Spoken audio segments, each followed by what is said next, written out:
you guys. Abe, you guys. Put the gun down. Oh my God.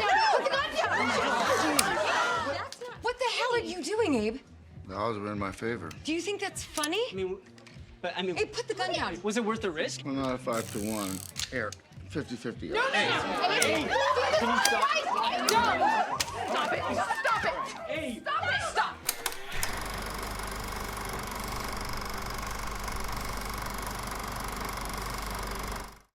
There. All right. Okay, let's go. Oh. Wardrobe malfunction. Welcome back to Life Lessons in Film. Greetings. And today we're going to be making sense of life through Irrational Man.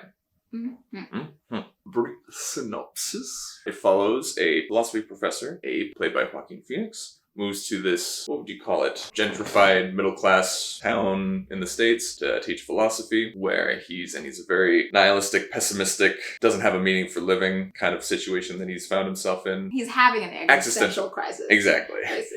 And then he ends up developing a friendship with this one student. At one point, they're listening in on a woman's conversation at the cafe stool next to them. They hear that this judge is basically biased against her case, that her life, she doesn't know what to do. She has no options. She's going to lose her kids. She's going to lose her kids because the judge knows the lawyer of her husband or ex-husband. Hearing this, the philosophy professor gets this new sense of meaning in life where he thinks, what if I just took out this judge, murdered him somehow, and then that would rid the world of just, one nasty person that would make the world a little bit better, and it gives him this whole new energy and verve and enjoyment of life, and it's totally shifted his perspective around. That's basically what the movie follows, him basically planning out this murder, executing it, and basically dealing with the repercussions of his choices, the moral quandaries. Yeah. I feel like there are two storylines. Yeah. That one and the storyline of Jill, the student, falling in love with him. Yeah. I don't know. The movie is an ode to human nuance. Oh, yes. It is an ode. It's a lot with morality.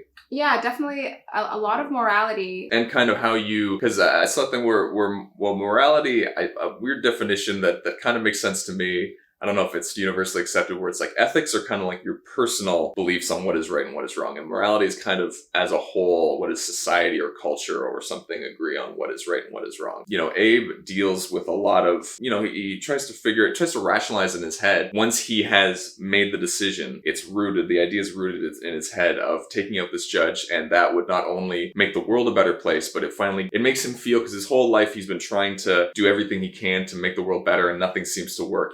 He's gone to war zones and he's volunteered at all these movements and charities, and nothing seems to have worked. And he's like, here's finally his chance to actually make an impact besides just writing papers that no one will read. But then once he does it, he goes ahead and murders the judge. Then he has to try and do all these mental loopholes, all these ways of jumping over fences, I suppose, to make it rationalize it in his mind that he did the right thing and he's still a good person. Because he said, he's like, I'm a good person. I was doing this to help this woman, and When I look at this thing, like his rationality or rationalizing homicide, he says it's kind of like, what is that? This is like a crime and punishment. I feel like they reference that in the movie. Yeah, it's kind of like that, where you do something evil, but it's justified, right? Kind of like the reason he's doing it is justifiable, and therefore absolves him of any kind of criminality. Mafia bosses who do horrible things, and what, we're supposed to cut them slack because they're wonderful, their wives and children? Yeah, you have to resist the temptation. You overthink a very clear-cut issue. He's a rotten judge, not impartial as he's vowed to be, crushing a woman and her kids simply because he has the power to do it. No one can stop him. I mean, it's not that ambiguous, even though it's ugly to say it. He's a roach. He'd be better stamped out. His reasoning, I don't really know if it's actually altruistic. Honestly, there's a lot of philosophy and psychology involved here. And there are lots of references to I can never say his name. It's a big one. Dostoevsky, yeah. Doesn't really reference Machiavelli, although I feel like the entire killing is very Machiavellian, because the end justifies the means, doesn't it? Machiavelli's like, do anything. If you have to kill. As long as the ends are just... Which he feels they are. Yeah, are altruistic, which he feels they are. I don't necessarily feel like Right. the killing is singularly for this woman who's struggling. It's not necessarily for him, because the reason I feel like it's for himself. He's doing it for selfish reasons, because like this dude is coming, like look at the trail, all the things that are trailing behind him as he goes to this new campus to teach, right? We find out that his mom committed suicide when he was very young, like 10, 11, I'm not sure. And then on top of that, we find out that the wife abandoned him, you know, so he's obviously, you know, torn apart by that. Friend died in the Iraq War. Exactly, right? Like these are things like they talk about. There's lots of mention of the friend, you know, dying in the movie. He's this really interesting guy, but he looks totally wasted. I kind of like the burnout look. Oh my God, me too. Well, yeah, and he has affairs with some of his students, I heard. He's very radical, very original. You either love him or hate him. Faye Cohen knows someone who knows him. She said he had a serious depression when his wife left him. The story is she ran off with his best friend. Really? Because actually, what I heard through the rumor mill was he had a breakdown when his best friend was killed. He was a TV crew guy in Iraq and he got beheaded. He's like this unkempt, physically unkempt. Life doesn't have any meaning. Philosophy is just basically, it's just talk, verbal masturbation. He can't perform, you know? I haven't been able to perform in nearly a year.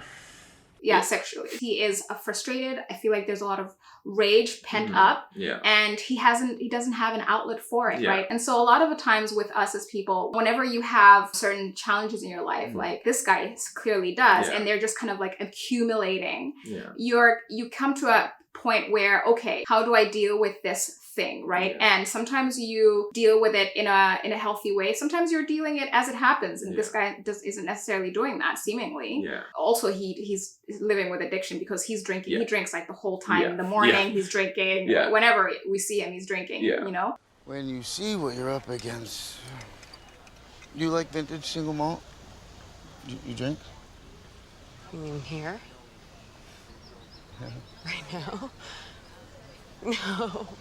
So he's not dealing with it, and not even love, I guess. Basically infatuation. The infatuation of two women, Jill and Rita. This doesn't do anything for him. He's not able to, at one point Jill says she thinks he might have feelings for her, but not in the same way she does for him. And he's not really able to properly feel those kind of feelings, emotional, like romantic feelings for people, because he still hasn't gotten over whatever he needs to deal with. So for me, I feel like this is not for the lady. It's for him, because he's trying to find purpose and meaning. And so with philosophy is just you all talk, right? There's no action. And then he mentions something like when he's talking to the people, his class, like sometimes you just have to act. You know hoping and having faith and all that stuff doesn't make anything happen. You have to do it. You have to do it, and he does it. But he's not doing it for the lady. He's doing it for himself. And we see that because after he murders, even before murdering, just the prospect of ridding this world of this horrid man just like lifts him out of his misery, and all of a sudden life is just full of hope. He's having, you know, eggs and pancakes at the cafe that he goes to regularly, and the lady's surprised you're having pancakes and everyone bacon notices or that eggs.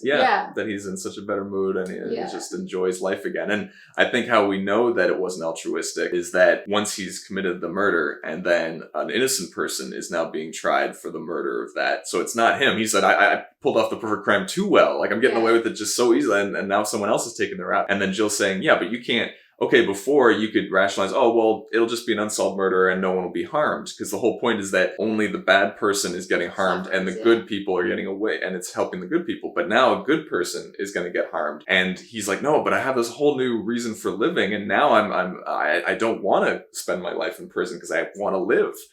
I understood why people loved life and saw it as something joyous to experience. I did get pleasure out of living. I didn't want to commit suicide or spend my remaining days behind bars. I wanted to live, to teach, to write, to travel, to make love. The morality of letting someone take the rap troubled me greatly, but paled against the hard wiring of my natural will to survive. So that's where you know it was selfish, you know, or you could say it was selfish. I mean, I feel like we can all of us relate, like not to murdering, but when you're doing something like you justify, you know, something that you know in your gut is wrong, but you justify it with reason, whatever reason, right? And like there is like that back and forth between reason and like your instinct and your gut feeling. In fact, Jill, when she finds out like you killed this person and he's like reasoning with her about why it was justified, she's like, I'm not smart enough to have an intellectual argument based on reason about why this is wrong, but my gut says that this is a wrong, this is wrong what you did. It's unjustifiable. You told me to follow my instinct, and my instinct is telling me that this is so wrong. This is murder. It opens the door to more murder, Abe. I don't have the intellect to refute these arguments. I can't argue with you. But you taught me to go with my instinct, and I don't have to think about this. I feel that this is no good. This is murder. Sometimes we do place a lot more on reason as the more tangible thing to lead to any kind of conviction. Your gut feeling, like that's the thing, like being human, your gut feeling, your instinct, that is something that is always, that is also palpable. Sometimes even more so, because I mean, look at his reasoning here. It didn't really work out, right? Despite all of that, despite his own intellect, his capacity, his intelligence isn't enough to truly comfort him from the the moral quandary that he finds himself in. And Jill's right when she points out, and it kind of ties back to him talking about Kant and his categorical imperative, which to my understanding, right, is if you don't want to allow everyone to murder, because society wouldn't work if everyone could just murder whenever they want to solve their problems, then you should never allow anyone to murder. Right? And then she says, well, if you murder once, that opens the door to murdering again, to just solve all your problems with murder, which he does end up trying to do. I also like Jill's insight when she talks about, because she's so fascinated with Abe, right? He's just a totally unique figure, especially for all the people that she's around, right? She's around a lot of people that, I mean, like her parents are smart, educated people. She's around a lot of educated people, but not in the way that she feels like Abe's thinking is just totally radical or totally different from what she's used to. And I like the touch that at the end, Abe ends up accidentally dying, and her life goes back to after she's recovering from that whole time of going through that semester knowing him. And she's like, I think I probably was, but she gets back with her boyfriend. She's like, I think I was just actually better for Roy, my boyfriend, than getting with Abe. And she's like, I think I was just maybe too middle class for his radical way of living and all that. And I like that because I think people first, when they're younger especially, kind of seek something that's very different from themselves, but a lot of times you end up just being a better fit for kind of how you were raised or whatever your environment is. It's just kind of, that's why I say, I'm like, if you want to find love, just kind of find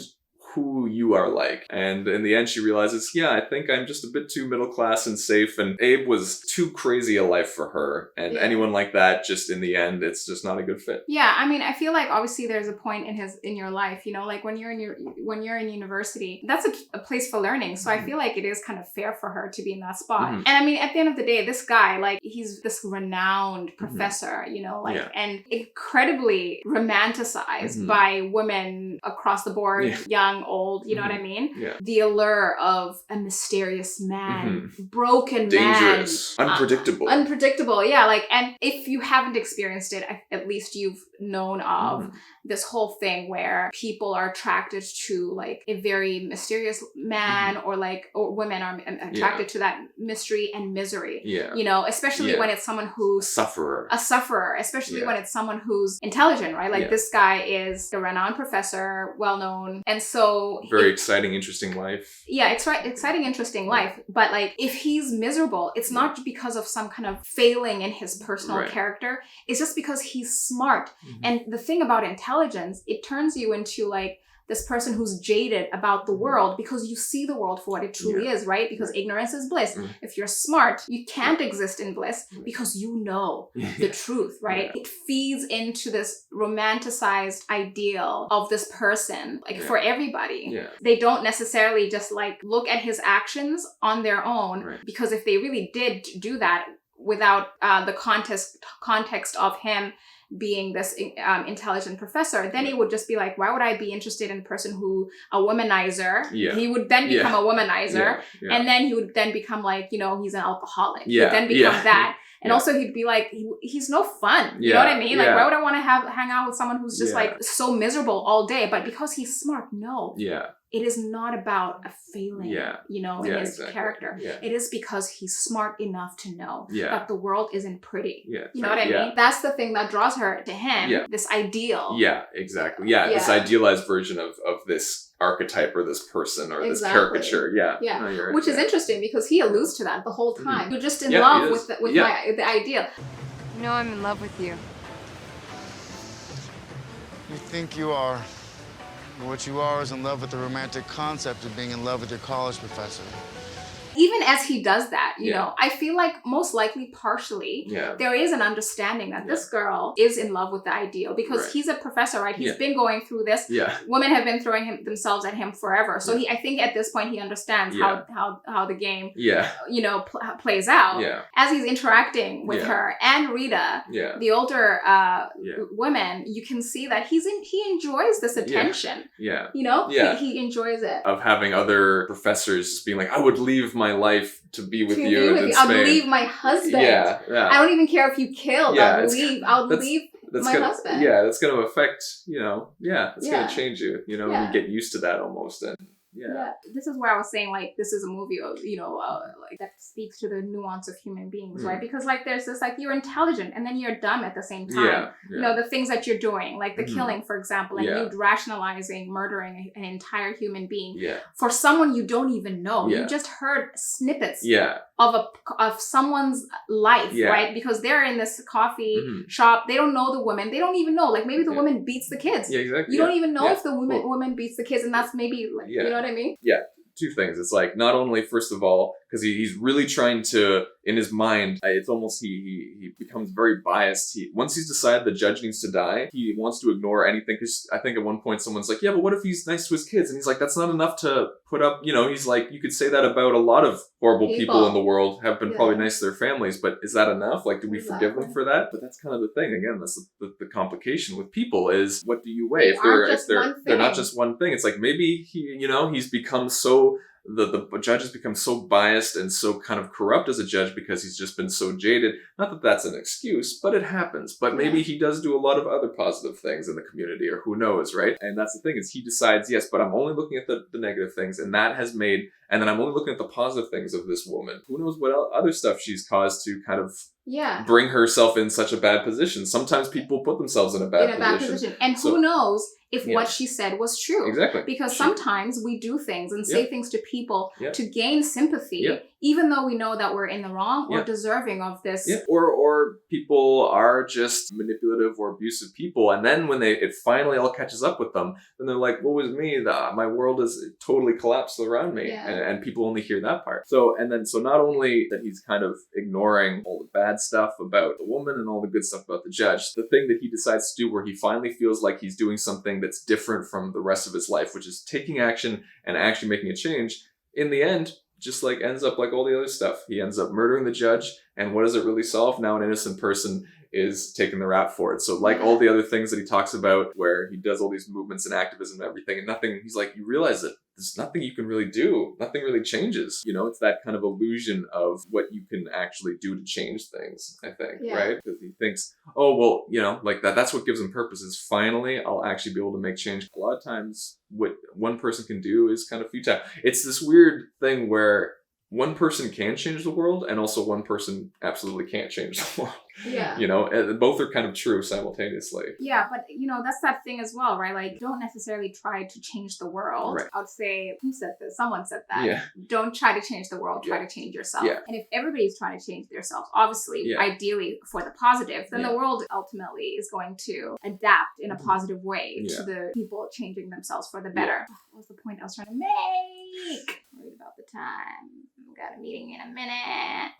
We're gonna have to literally now time for my meeting. All right, you gotta go. How long's your meeting? Meeting. Right. In conclusion, be the change you want to see in the world. Don't go around murdering judges. Don't go around murdering. The importance of finding meaning in life. But yeah, that's how finding meaning in life can really change your world around. Why you're talking about, he was struggling with addiction and struggling with demons from his past, and he was unable to overcome it because there was nothing that was driving him to want to be better. Now, when he found meaning in his life, he's like, oh, yeah, I would like to get back into shape, and I'll run with you. And yeah, you know, and like that really can be a transformative thing, is when you find a reason to get up in the morning. That is definitely a huge, huge part of the movie, you know, like the importance. Like if you go through an existential void, you know, experiencing loneliness, meaninglessness, or purposelessness, right? And this is, we can see, I feel like Abe is a manifestation of what that of that. All of us have the responsibility to find a way to deal with that void, isn't it? Mm-hmm. The most basic way I can describe it is kind of like you have something bad happen to you, that day.